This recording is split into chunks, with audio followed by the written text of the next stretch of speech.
C'est dans l'amour et dans la joie de notre Seigneur que je vous salue aujourd'hui. Dieu notre Père, tu as promis à tous ceux qui viendraient à cause de ton nom, à cause de Jésus-Christ, oui, tu as promis d'être avec eux. Toi qui es le berger de nos vies, toi qui nous conduis près des herbes fraîches, nous te bénissons et te rendons grâce parce que tu es au milieu de nous. Accorde-nous de te reconnaître, de t'écouter et de te chanter notre joie. Amen. Je vous invite à chanter le cantique 45, 14, la strophe 1 et 3, Jésus est au milieu de nous, et juste après ce cantique, nous continuerons notre louange avec Lucienne, puis la volonté de Dieu. Je vous invite à chanter. Jésus est au milieu de nous, son regard s'abaisse sur nous, sa douce voix l'entendez-vous? Je veux vous bénir tous, je veux vous bénir tous, sa douce voix l'entendez-vous? Je veux vous bénir tous. Jésus est au milieu de nous, son regard s'abaisse sur nous, sa douce voix l'entendez-vous? Oh, je vous aime tous, oh, je vous aime tous, sa douce voix l'entendez-vous? Oh, je vous aime tous. Nous allons louer le Seigneur. Poussez vers l'Éternel de cris de joie, vous tous, habitants de la terre. Faites éclater votre allégresse et chantez. Chantez à l'Éternel avec l'instrument de musique. Chantez à l'Éternel des cantiques nouveaux, car il est grand et digne des louanges. Amen. Poursuivons notre louange en chantant les strophes 1 et 2 du cantique 49-57. Nous chantons au cantique 49-57 la strophe 1 et 2, Compte les bienfaits de Dieu. Quand le vol de la tempête vient assombrir ton ciel bleu, au lieu de baisser la tête, compte les bienfaits de Dieu. Compte les bienfaits de Dieu, mets-les tous devant tes yeux. Tu verras en adorant combien le nombre en est grand. Quand sur la route glissante, tu chancelles sous la croix, pense à cette main puissante qui t'a béni tant de fois. Compte les bienfaits de Dieu, mets-les tous devant tes yeux. Tu verras en adorant combien le nombre en est grand. Écoutons la volonté de Dieu. Que toute la maison d'Israël le sache donc bien. Dieu l'a fait le Seigneur et Christ, c'est Jésus que vous avez crucifié. Pierre leur dit, changez radicalement, que chacun de vous reçoive le baptême au nom de Jésus-Christ pour le pardon de ses péchés. Et vous recevrez le don de l'Esprit Saint, car la promesse est pour vous, pour vos enfants et pour tous ceux qui sont loin, un aussi grand nombre que le Seigneur, notre Dieu, les appellera. Sauvez-vous de cette génération perverse. Amen. Ève nous conduit dans la prière et la déclaration du pardon.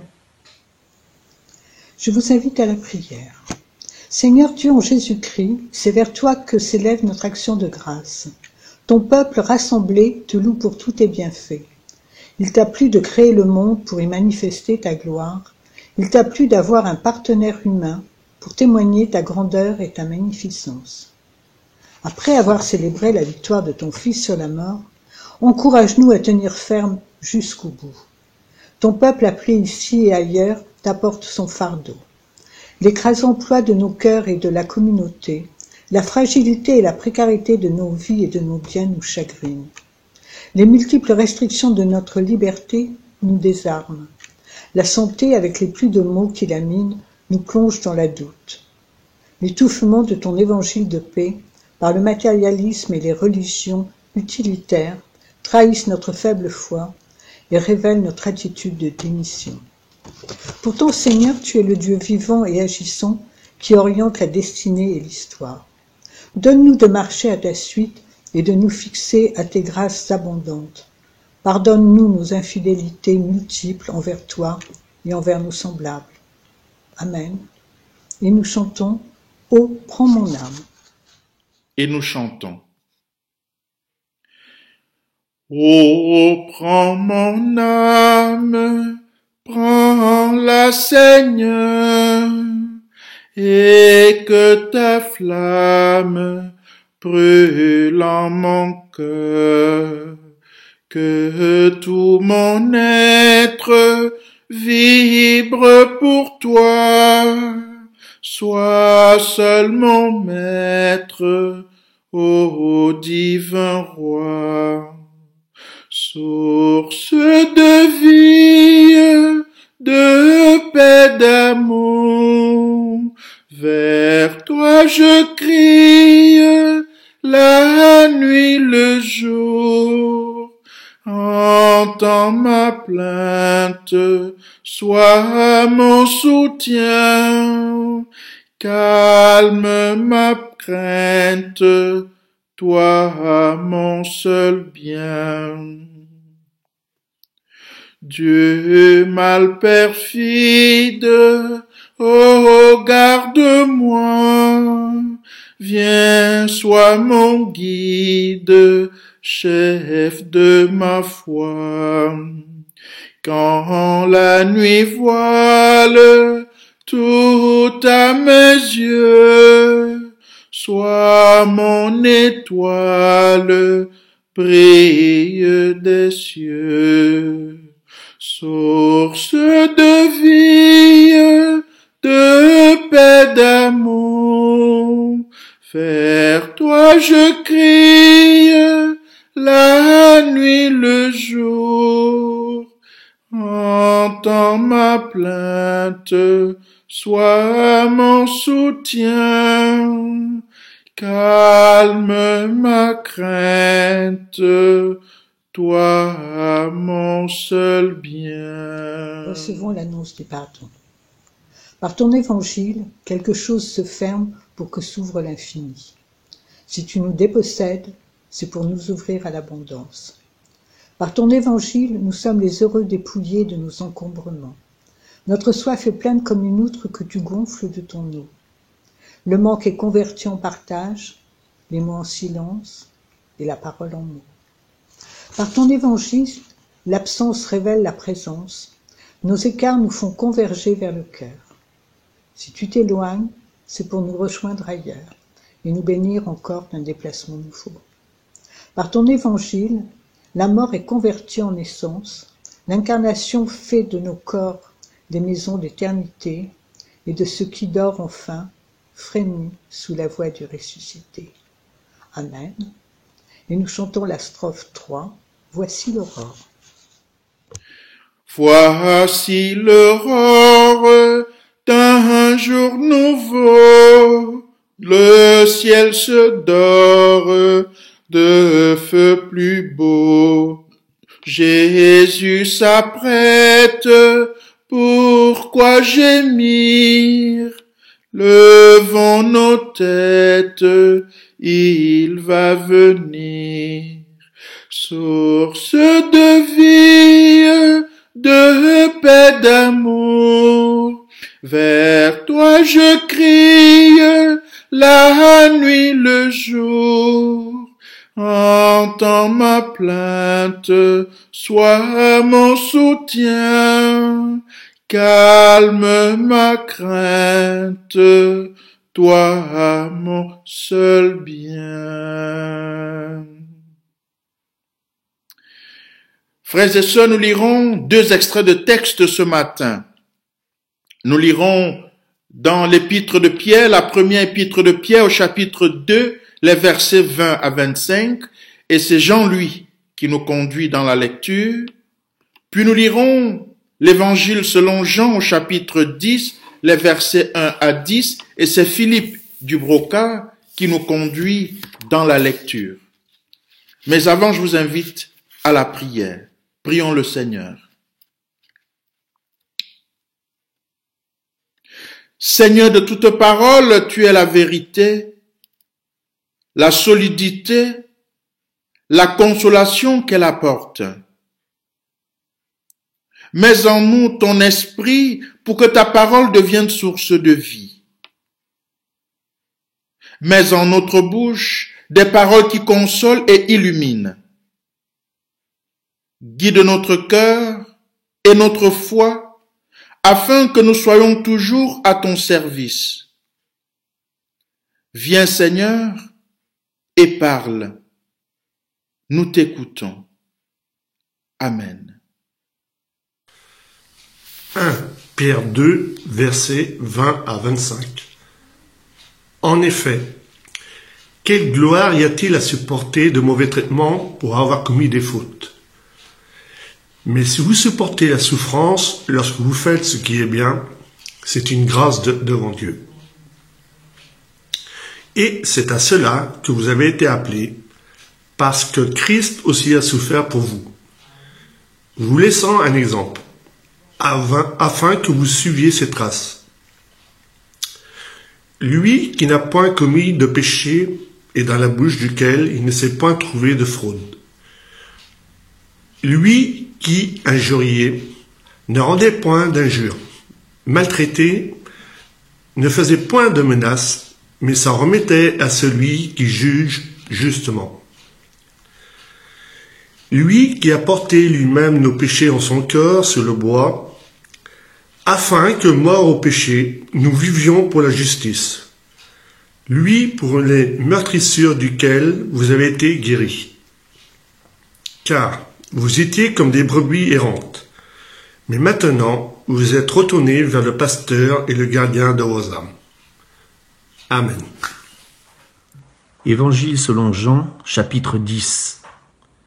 En vérité, je vous le dis, celui qui n'entre pas par la porte dans la bergerie, mais qui y monte par ailleurs, est un voleur et un brigand. Mais celui qui entre par la porte est le berger des brebis. Le portier lui ouvre, et les brebis entendent sa voix. Il appelle par leur nom les brebis qui lui appartiennent, et il les conduit dehors. Lorsqu'il a fait sortir toutes ses propres brebis, il marche devant elles, et les brebis le suivent, parce qu'elles connaissent sa voix. Elles ne suivront point un étranger, mais elles fuiront loin de lui, parce qu'elles ne connaissent pas la voix des étrangers. Jésus leur dit cette parabole, mais ils ne comprirent pas de quoi il leur parlait. Jésus leur dit encore, « En vérité, je vous le dis, je suis la porte des brebis. Tous ceux qui sont venus avant moi sont des voleurs et des brigands, mais les brebis ne les ont point écoutés. Je suis la porte. Si quelqu'un entre par moi, il sera sauvé. Il entrera, il sortira, et il trouvera des pâturages. Le voleur ne vient que pour dérober, égorger et détruire. Moi, je suis venu afin que les brebis aient la vie et qu'elle ait en abondance. Amen. Plusieurs textes nous sont proposés ce matin. Le psaume du jour est le psaume 23. Le texte des Actes des Apôtres au chapitre 2, les versets 14 puis 36 à 41. 1 Pierre au chapitre 2, les versets 20 à 25. Et l'Évangile selon Jean au chapitre 10, les versets 1 à 10. Le psaume 23 a fait partie de la liturgie, tout comme le texte des Actes des Apôtres. Nous avons donc écouté l'épître de Pierre, la première, au chapitre 2, et l'Évangile selon Jean. Nous pouvons noter d'ores et déjà que ces textes s'articulent autour de plusieurs idées. J'ai donc choisi de méditer avec vous ce matin sur le thème suivant.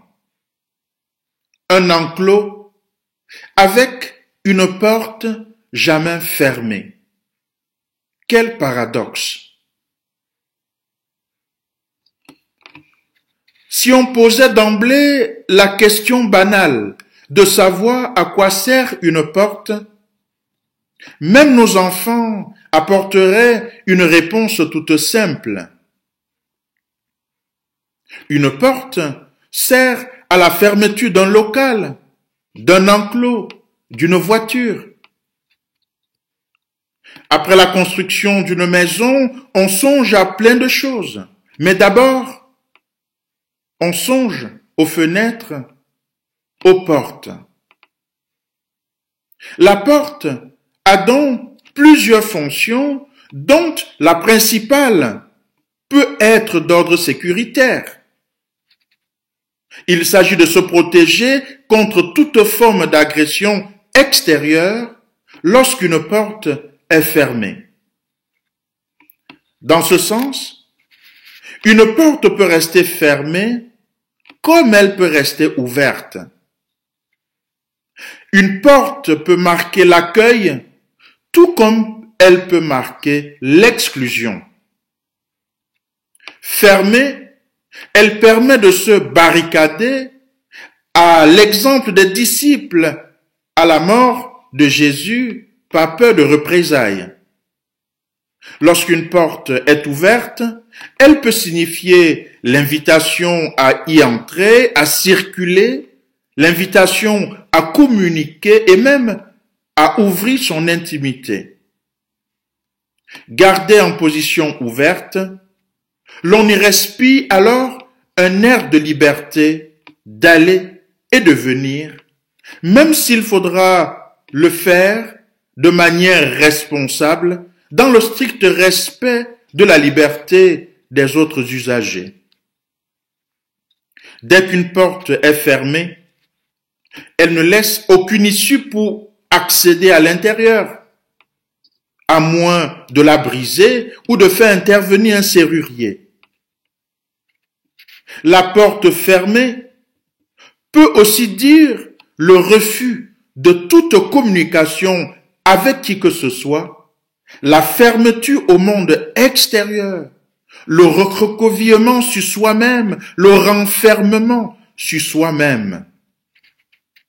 Sur le plan spirituel, fermer la porte pourrait signifier fermer son cœur à la réception de l'Évangile, refuser d'accueillir la bonne nouvelle du salut en Jésus-Christ. Frères et sœurs, les textes que nous venons de lire se recoupent entre eux parce qu'ils évoquent plusieurs images, les images importantes en Israël.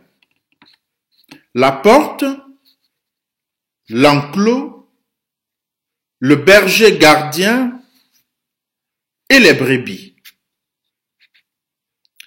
Dans la seconde épître de Paul à Pierre en son chapitre 2, le rédacteur fait mention des brebis en errance, en comparant les hommes qui manquent de foi en Jésus-Christ à des brebis perdues. Relevons au passage que le discours de Pierre est précis. Il parle des esclaves qui sont traités avec mépris par leur maître. Ces derniers éprouvaient un plaisir inouï à voir souffrir les esclaves, même si cette souffrance était moins rude chez les maîtres chrétiens. Il recommande alors à ses esclaves d'imiter la manière par laquelle le Christ, traité comme un esclave, s'est lui-même comporté. Nous pouvons conclure qu'il s'agit d'une exhortation à ne pas se décourager face à l'adversité, face à la difficulté qui sape le moral et plonge dans la désespérance. Comme le Christ, berger dans la bergerie, il faut résister. Mais pour y parvenir, la foi en Jésus-Christ nous réconforte au milieu de nombreuses promesses, et cela nécessite l'ouverture de la porte de notre cœur. Vous étiez errants comme des brebis, mais à présent, vous êtes revenus vers le berger qui veille sur vous. 1 Pierre 2, verset 25. Peuple de Dieu. L'image du berger qui veille était bien familière dans le Proche-Orient, comme dans certaines de nos localités, même si parfois cette image n'a pas la même intensité. Chaque berger avait un enclos bien garni et bien fourni. Le rituel était le même, j'allais même dire que la liturgie, l'enchaînement des journées était la même. Ramener les moutons dans l'enclos le soir, les sortir le matin pour les amener sur les pâturages. Plusieurs prophètes dans l'Ancien Testament ont fait écho du berger bon, en alertant sur les ravages que pouvaient causer les bergers mauvais. Le prophète Ésaïe en parlait déjà au chapitre 49 en indiquant la venue du Messie comparé alors au berger bon ou au bon berger. Jésus s'inscrit dans la même logique dans l'évangile selon Jean. En s'adressant alors aux pharisiens dont le cœur est fermé à la reconnaissance de Jésus comme Messie, il se positionne comme étant la porte qui, au contraire, ne sera jamais fermée. Il est la porte de la sécurité, la porte de l'humilité, la porte même de l'espérance renforcée. Il est la porte du repos, comme dans l'évangile selon Matthieu, lorsqu'il est écrit « Venez à moi, vous tous qui êtes fatigués et chargés, et je vous donnerai du repos. »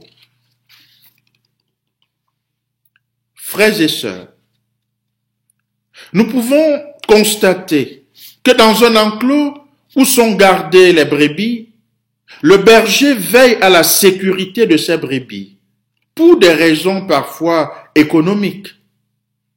C'est ce qui dictera l'attention qu'il doit avoir pour les brebis. Il faut les vendre en bon état.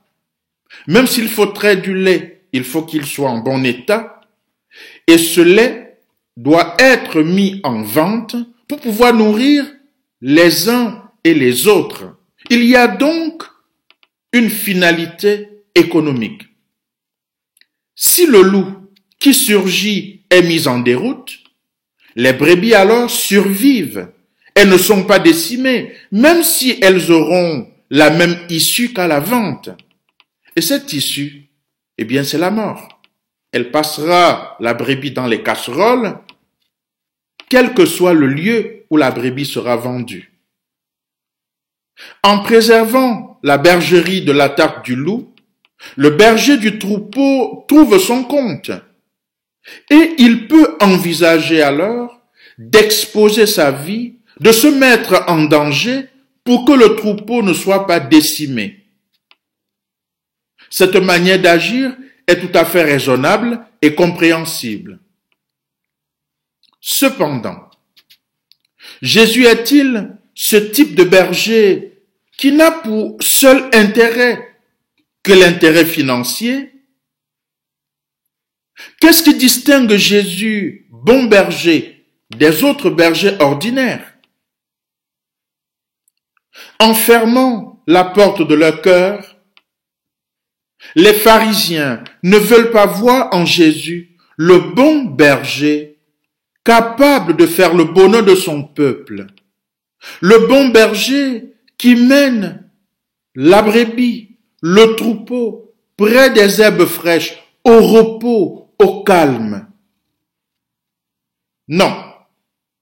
Les pharisiens ne veulent pas voir en Jésus celui qui porte, qui accompagne tous les jours de la vie.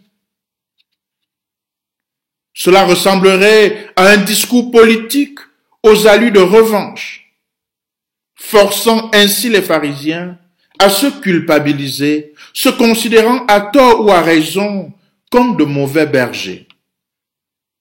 Faut-il alors accepter contre coup que l'envoyé de Dieu tant attendu serait ce minable que l'on appelle Jésus, alors qu'il ne ressemble même pas à celui que l'on imaginait? Oui, c'est ce Jésus qui dispose d'un enclos avec une porte qui ne se ferme jamais. C'est lui, le bon berger, qui laisse la porte de l'enclos largement ouverte au milieu du troupeau pour faire de lui autre chose que des brebis qui suivent sans retenue celui qui les entraîne et les enferme. En offrant sa vie en don, il n'attend aucun intérêt égoïste. Il nous offre gracieusement le don de la vie, son évangile, son exemple, sa manière de penser comme alternative aux pressions extérieures qui pèsent sur nous. Sans te forcer à l'admettre et à le reconnaître, il propose le temps et l'éternité, là où les valeurs ambiantes proposent l'urgence et les utopies provisoires. Voilà pourquoi sa porte restera à jamais ouverte pour celui ou celle qui est à sa suite. Sa porte restera à jamais ouverte pour le conseiller presbytéral dont une des fonctions est de veiller sur les uns et les autres dans une communauté donnée, et non seulement de veiller sur ceux et celles avec qui ils ont des accointances, des affinités. Non. La porte restera ouverte pour les responsables d'activités, les paroissiennes et les paroissiens.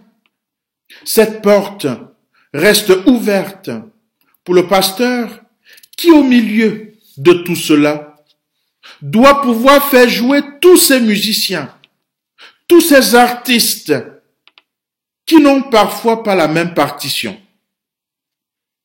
Sinon, quelle mélodie serait agréable à écouter?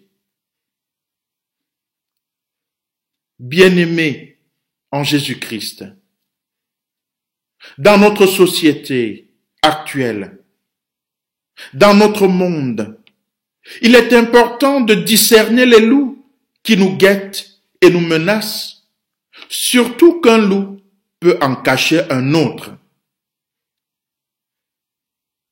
Ces loups intérieurs peuvent prendre en otage l'aspect grégaire de notre personnalité, nous conduisant à vivre à leur ressemblance comme des brebis sans berger et sans lieu de pâturage.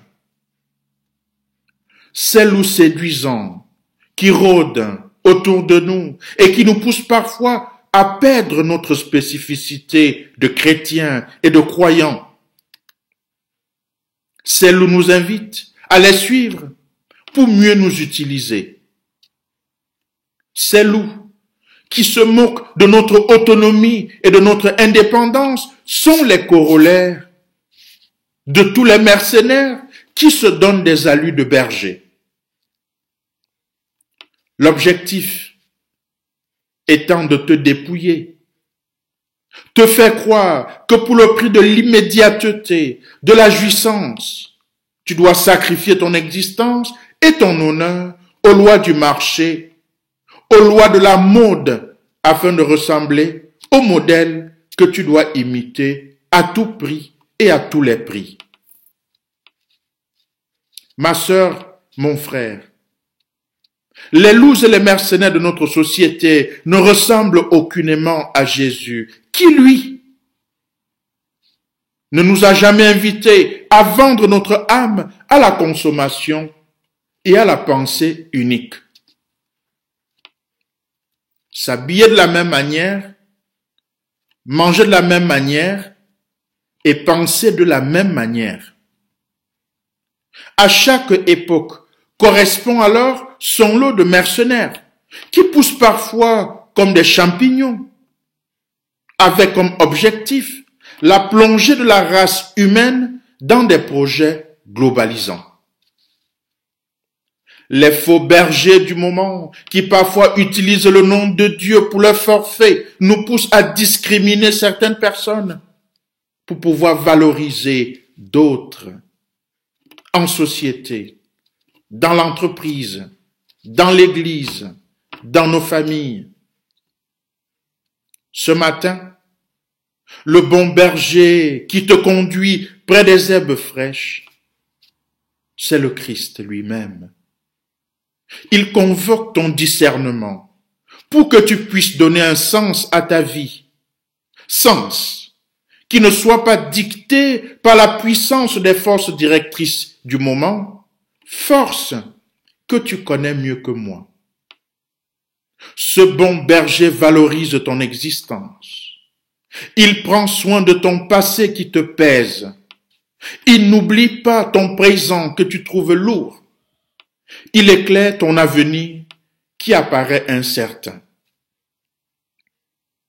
Il veut faire de toi un être humain autonome, libre et responsable. C'est dans cette perspective que Jésus insiste en disant « Je suis la porte des brebis. Si quelqu'un entre en passant par moi, il sera sauvé. Moi, je suis venu pour que les brebis aient la vie en abondance. » Et toi qui m'écoutes ce matin, quel berger veux-tu alors suivre? Amen. Nous chantons le psaume 36 en entier. Le psaume 36. Ô Seigneur, ta fidélité remplit les cieux et ta bonté dépasse toute cime.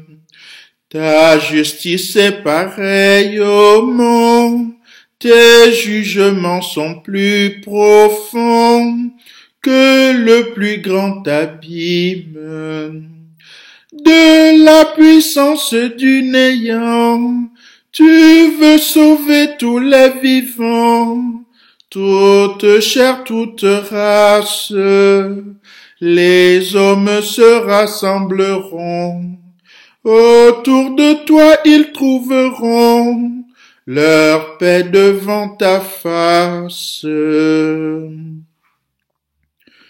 Que précieux est ton amour, dans ta demeure nuit et jour, la table est toujours prête, et tu nourris ceux qui ont faim de l'abondance de tes biens, en un repas de fête.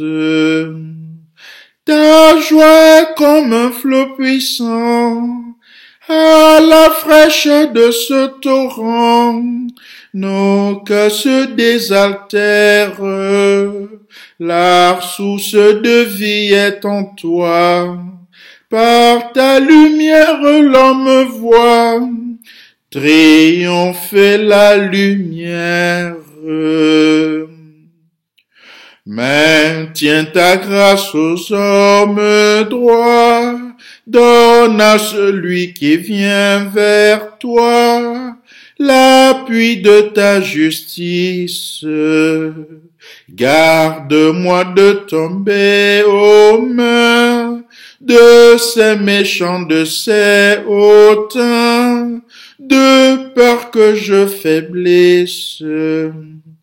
Car ils voudraient chasser les tiens, les séparer de leur soutien, de leur seule assurance. Ces faits, tu les as renversés, ils ne pourront se relever. Gloire à ta délivrance. Et nous invitons Victorine à nous conduire dans la confession de foi. Confession de foi. Je crois que Dieu m'a créé ainsi que toutes les autres créatures. Il m'a donné et me conserve mon corps avec ses membres, mon esprit avec ses facultés. Il me donne chaque jour libéralement la nourriture, le vêtement, la demeure et toutes les choses nécessaires à l'entretien de cette vie. Il me protège dans tous les dangers, me préserve et me délivre de tout mal. Tout cela sans que j'en sois digne. Par sa pure bonté et sa miséricorde paternelle. C'est ce que je crois fermement.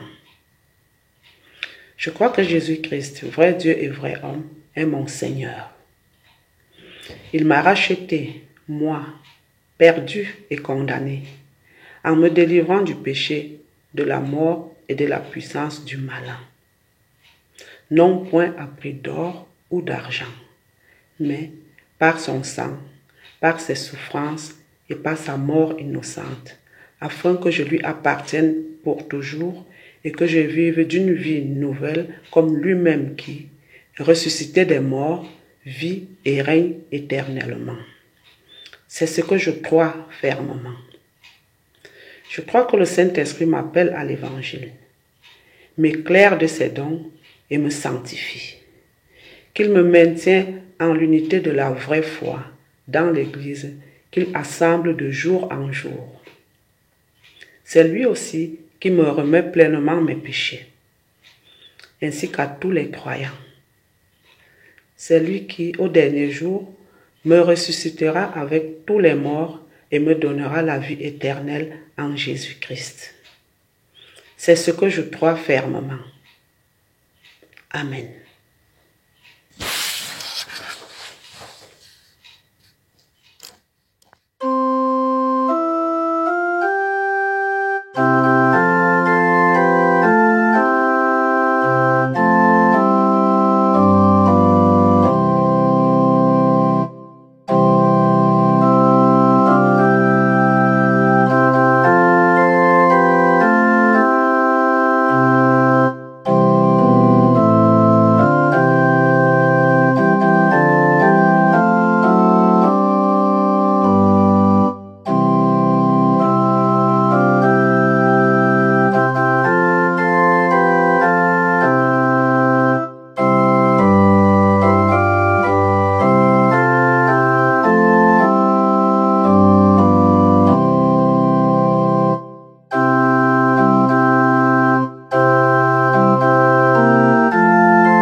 Intégrer dans notre culte vidéo le moment de l'offrande, alors que nous ne sommes pas dans notre temple, que les plus jeunes d'entre nous, ce qu'Alain Georges appelle nos petits diacres, ne passent pas les corbeilles. Alors je vous propose tout simplement de prendre un instant de réflexion afin que chacun d'entre nous regarde ce qu'il peut donner ou ne pas donner selon sa situation actuelle. Prenons ce moment de réflexion. Père, inspire-nous jour après jour des gestes d'offrande, que celles-ci soient un signe de notre engagement à ton service. Amen.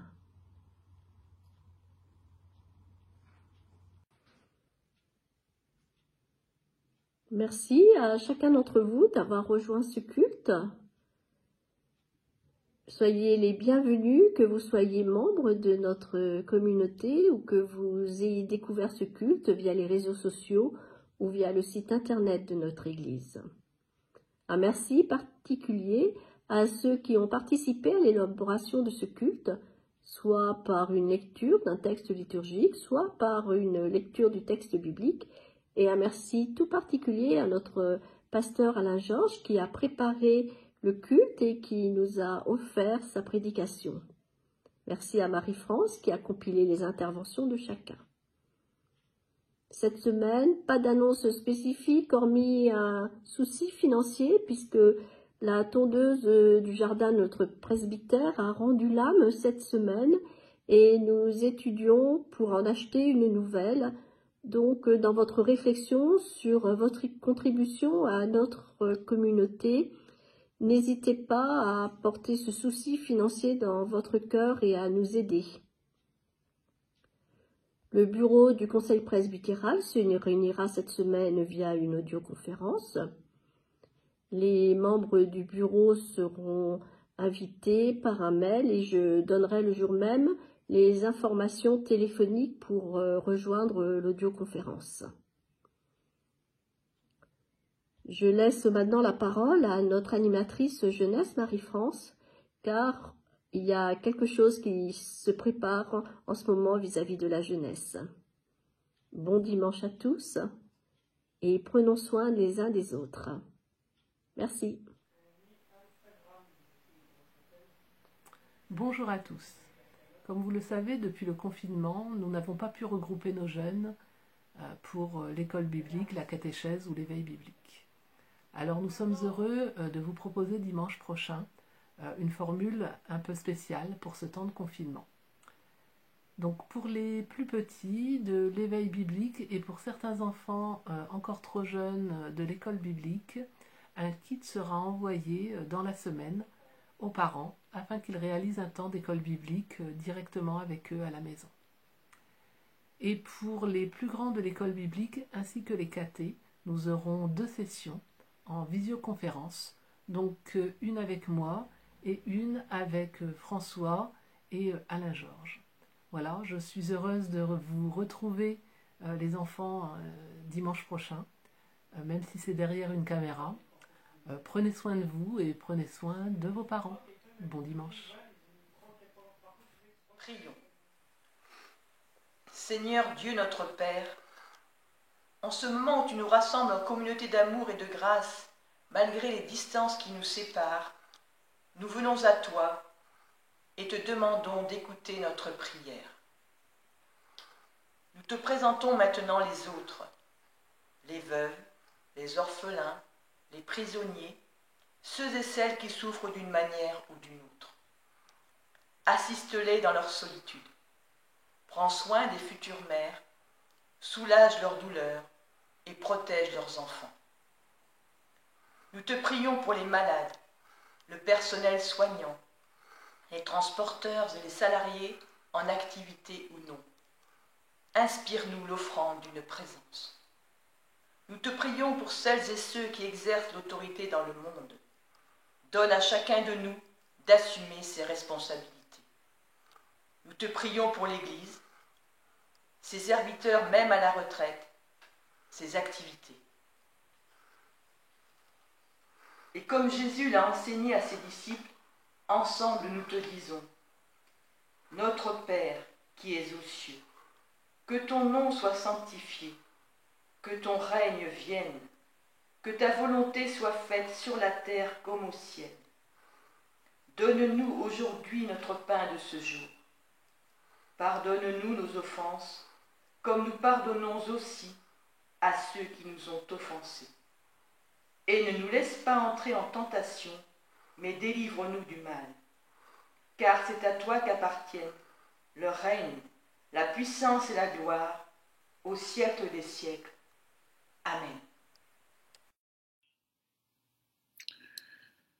Avant de terminer ce culte, je souhaite dire merci à ceux et celles qui ont participé, d'abord à Lucienne pour la louange et la volonté de Dieu, à Ève qui est à Saint-Georges de Didonne, c'est à Paris, du côté de Paris, qui nous a conduits dans la prière et la déclaration du pardon. Merci également à Jean-Louis qui a lu le texte d'un Pierre et à Philippe Dubroca qui a lu l'évangile selon Jean. Merci à Brigitte pour les annonces et à Michel pour la prière d'intercession. Merci à Marie-France qui dimanche après dimanche prend le temps de faire tout ce culte justement et de les mettre dans les canaux de communication de notre paroisse. Merci également à vous qui nous suivez de près ou de loin, à ceux qui nous regardent. Merci également pour les retours que vous nous faites. Dimanche prochain, le culte sera fait en majorité par les jeunes et nous serons très heureux de les accompagner. Et maintenant, nous recevons les exhortations et la bénédiction finale. Vous qui apprenez et grandissez de vos échecs en renforçant votre espérance, vous qui manifestez le souhait de vivre avec le Christ, qui dans son enclos laisse la porte ouverte, vous qui êtes choisis, sanctifiés, aimés par Dieu, ayez donc des sentiments de miséricorde. Revêtez-vous de bonté, d'humilité, de douceur, de patience. Supportez-vous les uns les autres, vous pardonnant réciproquement, comme le Seigneur vous a pardonné. Et par-dessus tout, revêtez-vous de l'amour qui est le lien de la perfection. Et maintenant, que règne dans vos cœurs la paix du Christ à laquelle vous avez tous été appelés en un seul corps. Allons dans cette paix, au nom du Père, du Fils et du Saint-Esprit, un seul Dieu éternellement béni. Amen. Et je vous invite à chanter au cantique 62-81, la strophe 1, que la grâce de Dieu soit sur toi. Que la grâce de Dieu soit sur toi pour t'aider à marcher dans ses voies. Reçois tout son pardon et sa bénédiction. Va en paix, dans la joie, dans l'amour. On peut le chanter en regardant son frère, sa sœur, celui avec qui nous sommes co-confinés et nous lui disions que la grâce de Dieu soit avec toi. Que la grâce de Dieu soit sur toi pour t'aider à marcher dans ses voies. Reçois tout son pardon et sa bénédiction. Va en paix, dans la joie, dans l'amour.